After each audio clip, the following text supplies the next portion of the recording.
Hello everyone. So guys, आज के इस वीडियो में बात करने वाले हैं आईएएस की तैयारी कॉलेज की पढ़ाई के साथ कैसे करें। काफ़ी बच्चे जो कॉलेज की पढ़ाई के साथ आईएएस की तैयारी करना चाहते हैं उनके लिए ये वीडियो बहुत ज़्यादा हेल्पफुल होने वाला है। देखिए, जैसा आपको पता है कि भाई कॉलेज की जो पढ़ाई होती है उसमें क्या है, काफ़ी बच्चे क्या है काफ़ी बिजी हो जाते हैं, और जब बिजी हो जाते हैं तो उस पढ़ाई के साथ आईएएस की पढ़ाई करना काफ़ी ज़्यादा क्या मुश्किल हो जाता है। बट यहाँ पर क्वेश्चन ये है कि भाई कॉलेज की पढ़ाई के साथ कैसे हमको आईएएस का तैयारी करना है। तो देखिए, सबसे पहले तो आपको समझना होगा कि भाई आप किस टाइप के कोर्स में हैं। देखिए, काफ़ी बच्चे क्या करते हैं भाई कॉलेज लाइफ में क्या करते हैं, कोई बीए करता है, कोई बीएससी करता है, कोई बीटेक करता है, कोई बीबीए करता है, कोई बीसीए करता है। आपका कोर्स आपको पता होगा कि भाई आपने कौन सा कोर्स लिया हुआ है और किस कोर्स में आप जा रहे हैं। अब आप ये डिसाइड कीजिए कि आपके पास कितना टाइम है। क्या आप सिविल सर्विस एग्जामिनेशन के लिए, आईएएस की तैयारी के लिए क्या आप टाइम दे पाएंगे? सबसे पहले क्वेश्चन तो ये पूछना है। यदि आपको लगता है कि भाई आप टाइम दे लोगे तो फिर देखिए आप क्या है तैयारी करने का सोच सकते हो। और यदि ये लग रहा है कि भाई हम टाइम नहीं दे पाएंगे, हमारे पास ऑलरेडी पढ़ाई का इतना ज़्यादा बर्डन है कि हम कैसे चीज़ों को मैनेज करेंगे, तो फिर उस सिचुएशन में आपको क्या है, आपको आईएएस की तैयारी में नहीं जाना चाहिए। अगर आपको लगता है कि भाई आप टाइम दे लेंगे तो आप ज़रूर आईएएस की तैयारी करें, और यदि आपको लग रहा है कि भाई हम टाइम नहीं दे पाएंगे तो फिर आप अपने प्लान को क्या थोड़ा डिले कर दीजिए। अब देखिए, इसके बाद बात आती है कि भाई हमको आईएएस का तैयारी करना तो फिर क्या करना चाहिए। तो देखिए, सबसे पहले तो देखिए काफ़ी बच्चे देखिए क्या करते हैं, मार्केट में जाते हैं और जो बुक्स होती हैं वो ले आते हैं। बट उनको यही पता नहीं होता है कि भाई एग्ज़ाम की क्या डिमांड है, एग्ज़ाम क्या जानना चाहता है, एग्ज़ाम क्या पूछना चाहता है। तो ये चीज़ आपको कैसे पता चलेगी? ये चीज़ आपको पता चलेगा सिलेबस से। अब देखिए, जब आप यूपीएससी की ऑफिशियल वेबसाइट पे जाएंगे तो आप क्या कर सकते हैं, वहाँ से सिलेबस को डाउनलोड कर सकते हैं। फिर सिलेबस को आप क्या करें, स्टडी करें। सिलेबस को देखें कि भाई हिस्ट्री में क्या आने वाला है, ज्योग्राफी में क्या है, पॉलिटी में क्या है, और उसके बाद ये चेक कीजिए कि भाई जो टॉपिक्स उसमें लिखे हैं क्या उनके बारे में आपको नॉलेज है कि नहीं। क्या आप ऐसा तो नहीं कि उसके बारे में कुछ भी नहीं जानते हैं। अब देखिए, ये चीज़ आपको अच्छे से पता चलेगी जब आप सिलेबस को देखेंगे। जैसे फॉर एग्जांपल हम आपसे बात करें, जैसे कॉन्स्टिट्यूशन, क्या आप कॉन्स्टिट्यूशन के बारे में कुछ जानते हैं? क्या प्रेम्बल होता है, कॉन्स्टिट्यूशन किस समय लिखा गया, क्या ये सब चीज़ें आप जानते हैं? उसके चीज़ का आप सोचिए। जैसे हिस्ट्री है तो भाई हिस्ट्री में जो टॉपिक्स होते हैं क्या आप उनके बारे में जानते हैं?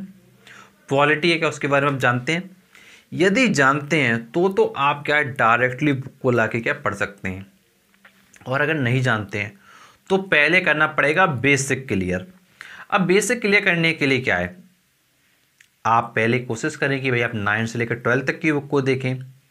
अगर आपको वो बुक समझ में आ जाती हैं तो फिर आप क्या है 6 से लेकर 8 तक की मत देखिए। यदि आपको 9 से लेकर 12 तक की बुक भी समझ में नहीं आती हैं तो फिर आपको क्या है 6 से लेकर 8 तक की बुक को भी देखना पड़ेगा।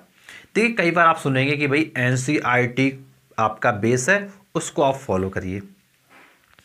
देखिए, एक चीज़ आपको ये समझना होगा कि जो सीबीएसई बोर्ड है वो एक इंग्लिश मीडियम बोर्ड है और उसमें एनसीईआरटी चलती है। अब एनसीईआरटी कौन दे रहा है?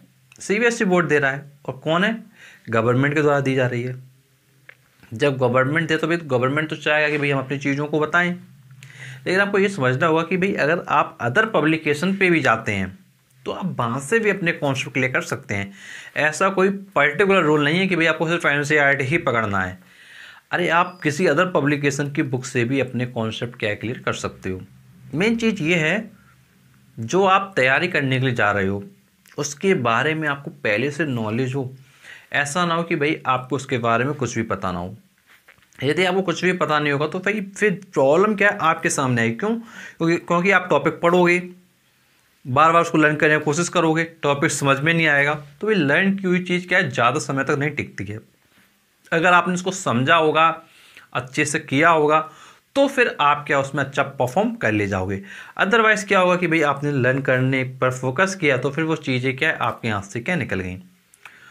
तो सिलेबस के साथ में आपको देखना है कि भाई कौन कौन से टॉपिक्स हैं जो आपको समझ में आ रहे हैं, कौन से टॉपिक्स जो आपको समझ में नहीं आ रहे हैं। अब इसके बाद बात आती है आपके एग्जाम पैटर्न की।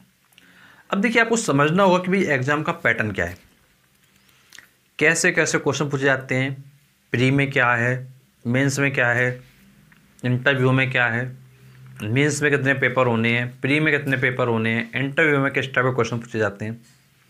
तो ये सब आपको पता करना पड़ेगा। जैसे आपको जब यही पता नहीं होगा कि भाई पेपर में क्या पूछने वाले हैं, किस तरीका का पेपर आने वाला है, तो भाई आप एग्ज़ाम में किस तरीके से तैयारी करोगे। भाई अब आपको पता होना चाहिए भाई प्रीलिम्स जो पेपर होता है भाई उसमें मल्टीपल चॉइस क्वेश्चन आते हैं। जो आपका मेंस होगा उसमें भाई आपका रिटन एग्ज़ाम होगा, जैसे आप बोर्ड एग्ज़ाम देते थे रिटन फॉर्म में। अब इंटरव्यू होगा तो भाई आपसे क्वेश्चन पूछे जाएंगे। तो ये जो बेसिक बेसिक चीज़ें हैं, अगर ये भी आपको नहीं आएंगे तो भाई फिर बहुत दिक्कत होने वाली है। तो ये पता कौन करेगा, अभी आप पता करोगे। अब इसके बाद भाई बात यहाँ पर आती है कि भाई बुक्स कौन सी लेना है। तो भाई यूट्यूब पर बहुत आपको वीडियोस मिल जाएंगे जहाँ पे आप देख पाएंगे कि भाई बेस्ट बुक्स कौन सी हैं। उन बुक्स को देखिए, मार्केट में जाइए, एक बुक जो आप लेना चाहते हो, फॉर एग्जांपल आप हिस्ट्री का लेना चाहते हो, तो आप हिस्ट्री की क्या करें, 2 से 3 राइटर कम से कम, 2 से 3 राइटर कम से कम आप देखें और देखें कि भाई किस बुक का जो कंटेंट है वो आपको काफ़ी अच्छे समझ में आ रहा है, कौन सी बुक आपके लिए बेस्ट है। वहाँ से आप डिसाइड कर पाओगे अपने लिए बेस्ट बुक। लेकिन काफ़ी लोग क्या कहते हैं, भाई जो बता दिया गया, किसी ने बता दिया या किसी कोचिंग बता दिया तो भाई वो बुक ले आए और पढ़ने बैठ गए, या फिर कोचिंग के नोट्स हैं तो भाई कोचिंग के नोट्स पे ही पूरा डिपेंडेंट हो गए। जब आप किसी पर्टिकुलर चीज़ पे डिपेंड हो जाते हो तो फिर दिक्कत होने लगती है। देखो ये चीज़ ध्यान रखो कि भाई आपको एग्ज़ाम निकालना है, और एग्ज़ाम निकालने के लिए दूसरा मेहनत नहीं करने वाला आपके लिए, आपको स्वयं मेहनत करनी पड़ेगी। अगर आप ये सोचो भाई हमने कोचिंग सबसे बेस्ट ज्वाइन कर ली अपने शहर की, या हमने पूरे देश की कोचिंग सबसे बेस्ट ज्वाइन कर ली और सिलेक्शन हो ही जाएगा, ऐसा कोई गारंटी नहीं है। क्यों? क्योंकि कोचिंग वाला आपको सिर्फ क्या कर सकता है, गाइड कर सकता है, लेकिन वो आपका सिलेक्शन की गारंटी नहीं ले सकता है। वो आपको समझा सकता है कि भैया ऐसे करना है, ये करना है, ये पढ़ना है, और आपको पढ़ा सकता है, लेकिन उसके आगे का काम आपको करना पड़ेगा। और एक इम्पॉर्टेंट बात जो आपको समझना है, कंपटीशन की गहराई को समझो। कंपटीशन कितना है, जनरल में कितना कट ऑफ जाता है, ओबीसी में कितना जाता है, एससी में कितना जाता है, एसटी में कितना जाता है। कट ऑफ भी तो बताएगा कि भाई कितना कंपटीशन है। भाई आप अपने मॉक पेपर देके देखो, जो आपके सैंपल पेपर होते हैं भाई उनको देके देखो कि भाई आपका कितना नंबर आ रहा है, और आप कट ऑफ से कितना ऊपर हो या कितना नीचे हो। उस चीज़ से तो आपको पता चलेगा कि भाई आप कितने ऊपर हो पानी के, कितने नीचे हो। ये चेक कौन करेगा, ये आपकी रिस्पॉन्सिबिलिटी है, क्योंकि आपने सोचा है कि भैया आपको आईएएस बनना है। और अगर ये सोचो कि भाई कोचिंग वाले मॉक कराएं तब हम करेंगे, या हमको कहीं से मिल जाए तब हम करेंगे, अरे मार्केट है, मार्केट में जाओ, बुक परचेज कर लो, बहुत महंगी बुक नहीं आती है। जब आप चीज़ों को एक सिस्टमेटिक वे में अच्छे तरीके से करेंगे तो वहाँ से जो रिजल्ट्स आएंगे वो भी आपको बहुत अच्छे मिलेंगे। और अगर एक नॉर्मल तरीके से अरे करते हैं हो जाएगा तो ठीक है, अरे नहीं होगा तो कोई बात नहीं, हम तो दूसरी जगह चले जाएंगे, तो फिर अगर ये सोचोगे तो फिर भाई नहीं होने वाला, बिल्कुल नहीं होने वाला। काफ़ी लोग तो ये दिमाग में सोचते हैं अरे पहली बार अटैम्प्ट में दे रहे हैं, देखते हैं पेपर कैसा आता है। अरे जब तुमने कुछ पढ़ा ही नहीं है तो भाई क्या आप देखते हो पेपर कैसा आएगा। पेपर तब देखा जाता है जब हमारी तैयारी फुल हो, फुल होने के बाद हम पेपर देने जाएं और हम देखें कि भाई हमको कितना पोर्शन पढ़ा हुआ है और कितना पोर्शन पढ़ा हुआ नहीं आया, कैसे कैसे क्वेश्चन है, कैसे क्वेश्चन ने हमको घुमा दिया। वो देखने वाली बात होती है। देखने वाली बात ये नहीं होती कि भाई अरे मज़े मज़े में चले गए टाइम पास करने, पेपर देने जा रहे हैं आईएएस का, पूरे मोहल्ले में गाना गा दिया, तो उससे कुछ नहीं होने वाला है। देखो आप क्या है 2-4 साल तैयारी कर सकते हो, 5 साल कर सकते हो, 6 साल कर सकते हो, 7 साल कर सकते हो, लेकिन एट द एंड आपको क्या है लोगों को जवाब देना पड़ेगा। क्यों भाई? जो भी आपके आसपास होगा वहाँ से पूछेगा भाई तैयारी कर रहे हो इतने सालों से, क्या हुआ क्या नहीं हुआ। तो इसलिए सोचना आपको है कि भाई आपको मैथ कैसे करना है, किस तरीके से करना है, सारी चीज़ें मैंने आपको समझाई। और एक बात ये ध्यान रखिएगा, एक टाइम फ्रेम बना लीजिएगा कि हमको आईएएस का तैयारी 3 साल करना है या 4 साल करना है या 5 साल करना है, इससे ज़्यादा नहीं जाना है। ये अपने आप ने डिसाइड कर लीजिएगा। वो आप अपने अकॉर्डिंग बनाइए, अपनी कंडीशन अकॉर्डिंग बनाइए, अपनी फाइनेंशियल कंडीशन अकॉर्डिंग बनाइए कि भाई आप आईएएस की तैयारी में कितने साल तक मैक्सिमम रह सकते हो। लेकिन इसका मतलब ये नहीं है कि भाई आप क्या है पहली बार तैयारी 100% करके ना दो।